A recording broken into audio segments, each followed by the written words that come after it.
Christine Lagarde, Managing Director of the IMF, and Kristalina Georgieva, Interim President of the World Bank Group.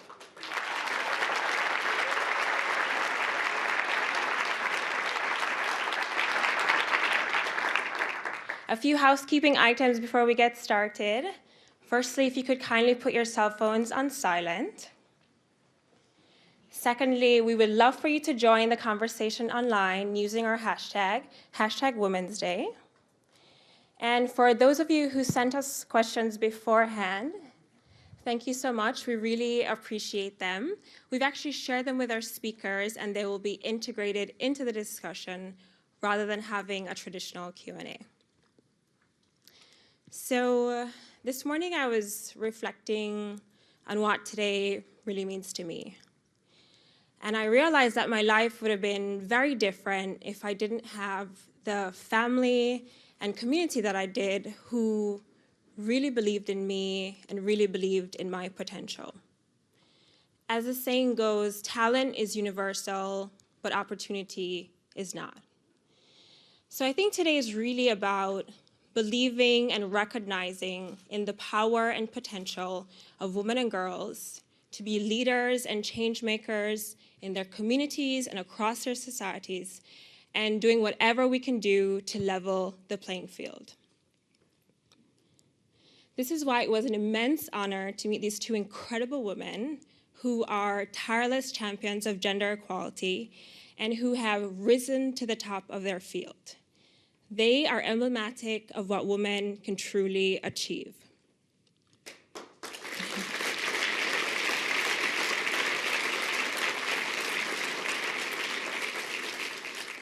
They're an absolute inspiration to all of us, and especially to me. By the way, this is an extra special moment in time because for the first time in history, both of our organizations are being led by women.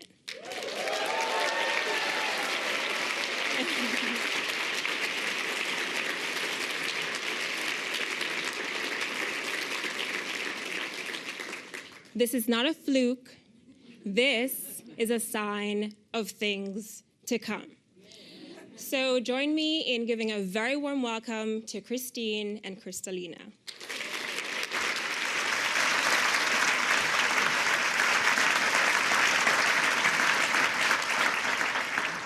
Thank you so much for your introduction, and thank you for telling us a little bit of your story.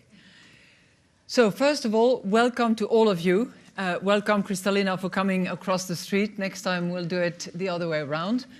And we'll still be together, yes, no question about it. And happy Women's Day to all of you, men and women in the room, women and men in the room. And I really appreciate for myself that many men are here. There are many heads of department. There are many board members of the IMF who are here as well, men and women, and I think it's really a blessing that you could come for what will be an exceptional moment. Even if we said nothing, just nothing, we just smile at you for 30 minutes. It is still historical. And yet we will have contributed nothing. But so what Kristalina and I decided to do is that we were not going to bother with, a facilitator, a moderator, because we don't want to be facilitated. We don't want to be moderated. We are passionate about all this.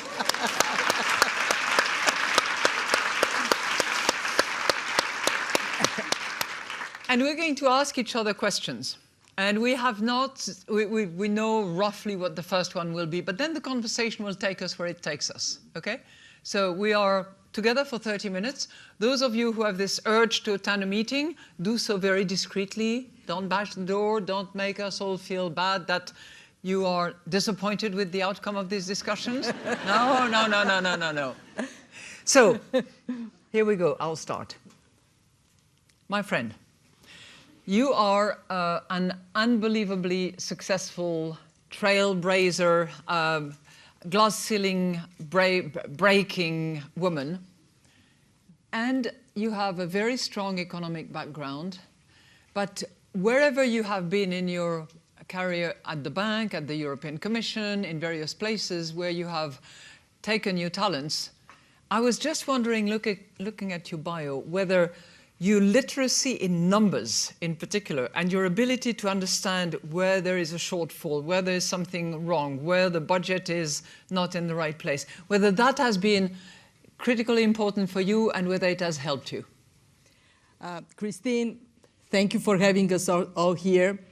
Before I answer, I want to do this. I want to pinch myself. If anybody was to tell me in 1993, when I joined the World Bank for the first time, that one day I would be sitting in front of this audience with the managing director of the fund, who is a woman, and I would be running the bank, I would have laughed my head off. But here we are.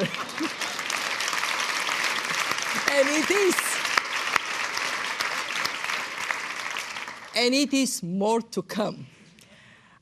So in my professional life, I have been very fortunate to dare.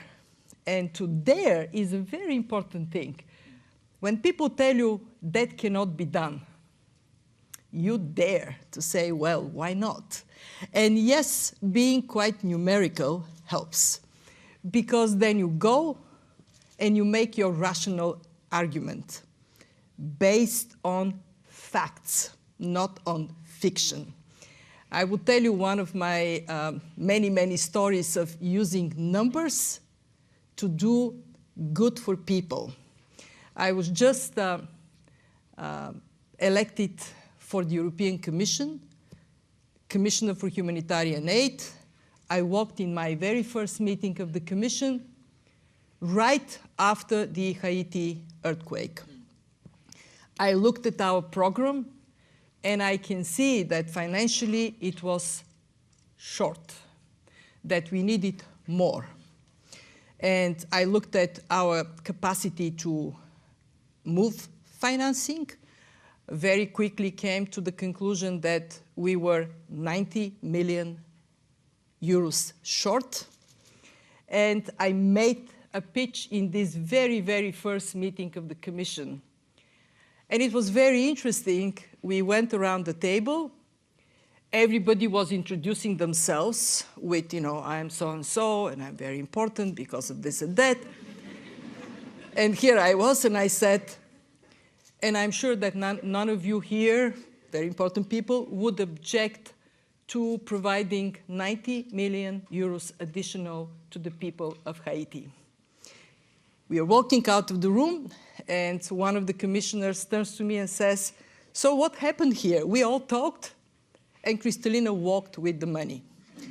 So yes, having your numbers right helps. Absolutely. You know what? I'm going to tell you a story because I learned the hard way. When I was don't do what I did, okay? You do what Kristalina just said. Don't do what I did. So I was a junior lawyer, and I was working on this settlement agreement between a company and a director. And it had been very contentious, but finally they had reached agreement. And the deal was that the company was going to pay that director who was to go 1 million francs at the time. And it was a big deal given what he was getting. And so there I go, prepare the settlement, all the right formulas are in there, it's legally correct and all the rest of it. And as you typically do in those settlement agreements, you put the number with the numbers, and then you open parentheses and you write with letters the actual number. And it was 1 million francs. But I did not pay attention enough to the numbers in numbers. And instead of 1 million francs, it was 10 million francs. And because it was so contentious, that bloody director took action, filed a lawsuit, took us about 3 years to settle and to eventually arrive at the one that had been initially agreed because he was of bad faith. I tell you something, that teaches you a lesson for life. So sometimes my teams and my staff are a bit surprised that I can just remember, this number to the decimal. They now know why it is, because you're short of a number or you had a number, and that's bad news. So don't do it. So I have always been keen to ask you a question that I'm taking advantage of being right here in this audience to ask. What role being a synchronized swimmer played in making you who you are and defining your leadership style?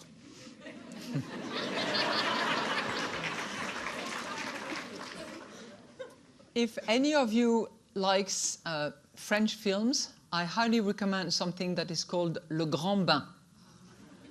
It's probably an English version somehow, but it's the story of a bunch of disenchanted, vaguely depressed, out of hope and expectations men, and suddenly they meet synchronized swimming. Seriously. And they go through training, and they are, it's tough until they eventually succeed. And I'm telling you that story because this is a little bit what synchronized swimming actually teaches you. It teaches you that you have to swim as long and as hard as swimmers or water polo players. Number one. Number two, you have to pay attention to rhythm and to music. Number three, even when it is tough and rough and difficult, you still have to smile. So the national coach actually used to tell us, grit your teeth and smile and get on with it. And that teaches you also that. But more importantly, it taught me two things that have stayed with me. It teaches you resilience. Because even if you're lagging behind at the end of the ranking of the swimmers after the required particular posture, you have to just grit your teeth, work hard, and know that there is always another step, another step, another step, and that you can progress. That's one thing. The second thing that it teaches you impeccably is teamwork. Mm-hmm. Because if you don't swim with the team, if you're in it for you and you only, you team players are going to remind you very gently by keeping you underwater just a little bit longer. And that is not fun. So resilience and teamwork, certainly, and losing and getting on with it. Because you don't win all the time. You're not always ahead of the other team, and sometimes the Brits will beat the French, or the Canadians will be better, and you have to learn how to lose and then bring yourself together, work with the team, and yet again be resilient and work harder. So that was it. Well, the listening to you, there are many things that resonate. One that resonates very strongly is to bring everybody together, and especially when it is hard, to make it be as much as possible still fun. So you can enjoy. You did that yesterday. I heard you had a bit of. We just did it yesterday. Those who may not know what we did yesterday, fun is a very serious business. We had the first in the history of the Bretton Woods institution flash mob across the street. You can see it online. And may I say, for the people who participated, and I see many of them in this audience, we were awesome. This is not, Christine, this is not your grandmother's World Bank. It's a very different place. But it is hard work, because I remember that evening cocktail party, and you said, I really have to go because I have to rehearse. Of course, of course. The other thing that resonates very much is that sense of discipline, that success cannot ever be achieved without.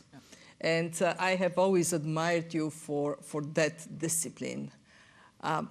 So if you were to look forward, how do you see the next generation, the young women that are in this audience, succeeding? What is the advice you would give them?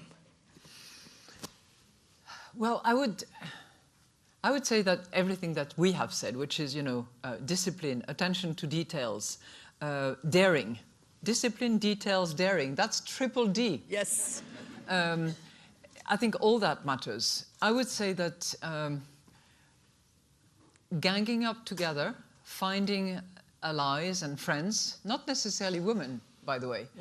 There are people from all genders that are prepared to help each other. But I think that by definition, in the fields where we operate, women are still, unfortunately, a minority. It's not the case at the bank. I know you've reached the 50-50 in many instances, including at the top level, and that's brilliant, but it's not the case everywhere. Yeah. Just to make sure that people don't think we are making that up, could I please ask the female vice presidents in the audience to stand up? Stand up. And Keiko, come this way. Stand up.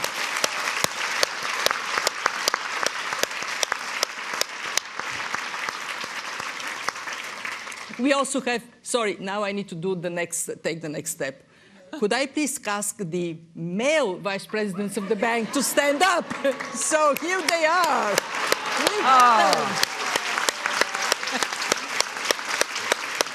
And exactly 50-50 in the audience, as it is supposed to be. So to my point, it's forging alliance, being together, particularly in an environment where clearly women are still a minority. And I think that in the economics field, hopefully Janet Yellen, who is now the president of the American Economists Association, is going to look into it. But there are clear minority issues and not enough attention being paid to the work that women economists do, to the research that they produced, to the enormous talent and energy that they display. And I hope that she and other economists will also do that, because it has to be fair, and it is not fair yet. There is a very interesting study that was published by Kansas University that looks into the inequalities and biases in the economics profession. And I took out of it two observations. One, that the glass ceiling in economics is thicker than in any other profession. And women economists are more miserable, not only by women compared to women in other professions, but also compared to men economists. So they're more miserable. I don't know what to do. I don't know what to do with it, because I am surrounded by women economists, and they are perky, happy, smiling. But you know, if they're not published equally, if they're discriminated against, if the questions asked are different because they're female, I can understand why you feel miserable. So that's what needs to change, I think. And the second interesting observation in the study is that when you compare abstracts from publications in reputable journals, the abstracts written by women through the editing process become much better than they originally were, and the abstracts written by men are kind of lousier. And the explanation is that women are just being held to a higher standard, to which I say, bring it on. That makes us better professionals. So I actually think that what you and I and many women have experienced, that very often we will be working harder, we would be held to a higher standard than our colleagues men, ultimately works well for women and works well for everyone, because it makes women more productive, more effective, higher contributors to our society. Yeah. Now, this being said, if I may just finish, this being said, I still want for my granddaughter, for my daughter, to be equal just because they are. Yeah. For sure. I want to come back to you. You mentioned dare. You know, dare me if I can't do that. Looking back, what are the big risks that you've taken in your life? One or two moments where you thought, ugh, shall I go there? Shall I do this? I'm choosing, but I'm taking a big risk. Well, it's a very, very good question. In 1990, I got an invitation this invitation arrives in Bulgaria to go and be a visiting professor in the University of the South Pacific in Fiji. I had to open Everybody the wants atlas. to do TA in Fiji, by the way. Well, you know, I had no idea. Actually, I really had no idea where Fiji was. I mean, remember, I lived up to that moment on the other side of the Iron Curtain. Yeah. So I got this invitation, and I had to figure out how to get visas for Fiji, for Australia, whether to go, what is going to meet me there. And that was a big question. Do I dare? Do I dare from Bulgaria to go to the other side of the world to teach economics in a university far, far, far away? So I did dare. And I'm arriving in Fiji, in Suva. The lady at passport control takes my passport, types something, looks at me and says, "Where are you from?"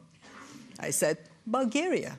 She types again and says, "There is no such country."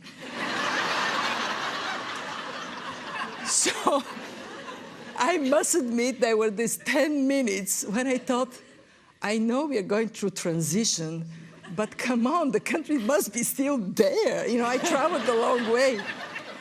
So that was one moment when I dared to go to the other side of the world and put myself to the test, can I do it? The second time when I actually truly dared was when Jim Wolfenson, as president of the bank, called me up to go to Russia and be country director for the Russian Federation. And at that time, many of my colleagues called and said, "Oh, Kristalina, do you really want to go to Russia? The program is really sinking. It is hard for women." And then I thought a little bit, and I said, of course I will go to Russia. One, I owe it to the Russian women. An interesting fact, my very first reception in Moscow, Minister Lavrov invites all the diplomatic community. He was already there. He just came back from New York. That was his first month, and it was my first month. So I'm going to this reception, and there were about 250 people, 2 women, me and the cultural attaché of the Brazilian embassy. Wow. But I thought that it was a great thing. It was a great experience.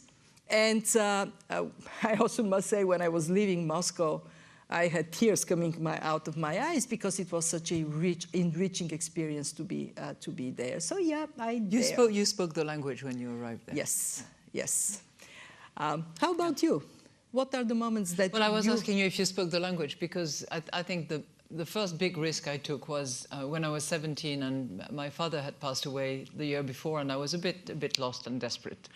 And I just decided to leave France, to leave the family, and to go to the United States. But I hardly spoke the language, so I started with a bit of a tough time. Yeah. Well, but this is what made you who you are, an example for everybody to follow. I mean, it is actually the reason I think of these moments is also because. My advice to all the women in the audience is dare. Do not pass on opportunities. In each case, when I would be asked to go up, my very first reaction always is, oh, am I ready for that? There may be somebody else. How about so-and-so? And I know that this is a very, very typical of women. So, dare. That's very true. Very true. Anybody who has read the Confidence Code? Have you? No? Some of you must have, yeah. It's across the board. And by the way, any of you who has a 12-year-old daughter, I'm not advertising. Kathy Kay is a good friend, but still, but she's done the young. Kathy is here? Oh, sorry. Okay. But she's done the version for the girls of the Confidence Code, explaining with very much more fun drawings and cartoons and quizzes and things that I did enjoy that too, actually. What you have to do to gain that level of confidence so that you don't ask yourself the question, do I really deserve this? Am I up to it? Aren't people going to say something about it? You know, this whole set of things that goes through your mind, went through mine, goes through mine all the time, you know. Nobody is spared that stops things that, you know, happen to you.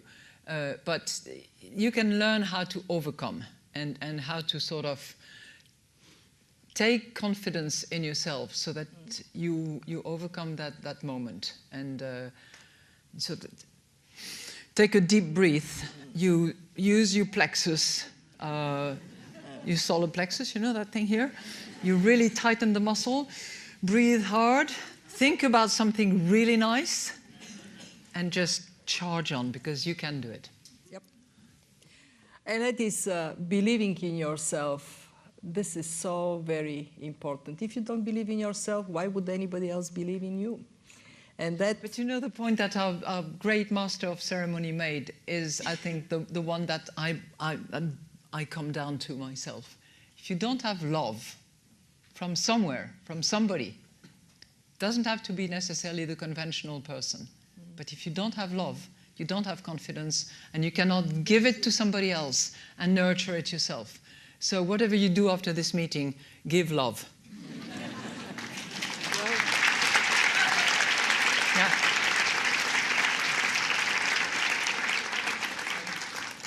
Well, somebody will have to tell us when we stop, by the way, because yes. we have a clock here which has been saying 30 for the last 35 minutes. I hope somebody is actually checking on that. But I want to come to a question that we got from the audience to both of us.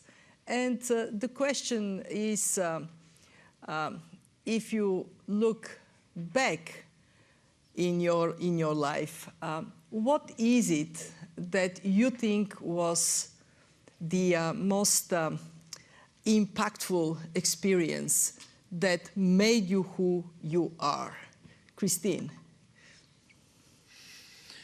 I alluded to it. It's the year I spent in this country when I was 17, because I had gone through the trauma of having lost my father through very difficult circumstances, having helped my mother and all my brothers, and you know, sort of taking the risk of checking out completely in order to rebuild myself and learn a new language, a new culture, a new environment, and remain strong out of that. So I think that has been defining in terms of learning about myself, learning about what mattered to me, and overcoming what, you know, it's not peculiar to me. All of you, all of us, we go through things in our lives that are just hard. And you know, to have the ability to find the strength to overcome those moments and come out of it stronger for longer is that's what builds you into who you are.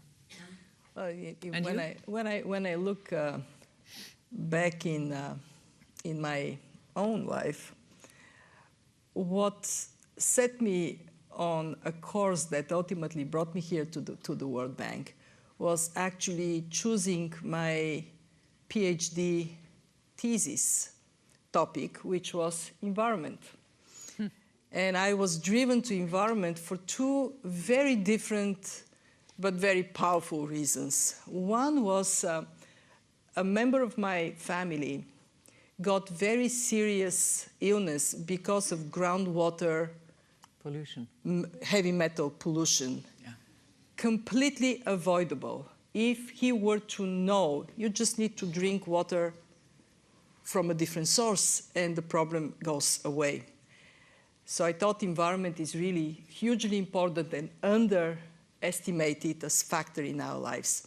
But the second reason was, in these days, these are 80s in Bulgaria, I had to choose my topic of dissertation by quoting the significance of the topic in the writings of Marx, Lenin, and the Communist Party congresses. Marx, I had no problem with. I don't have even today. He's a philosopher who deserves place in history. Lenin, I had a little bit more of a problem because of the way You know, life has evolved for many of us. And I sure did not want to quote the party congresses. There's no way. So then I'm sitting and I'm thinking, but I need to find the topic. What is it that these guys have said nothing about? Well, it was the environment.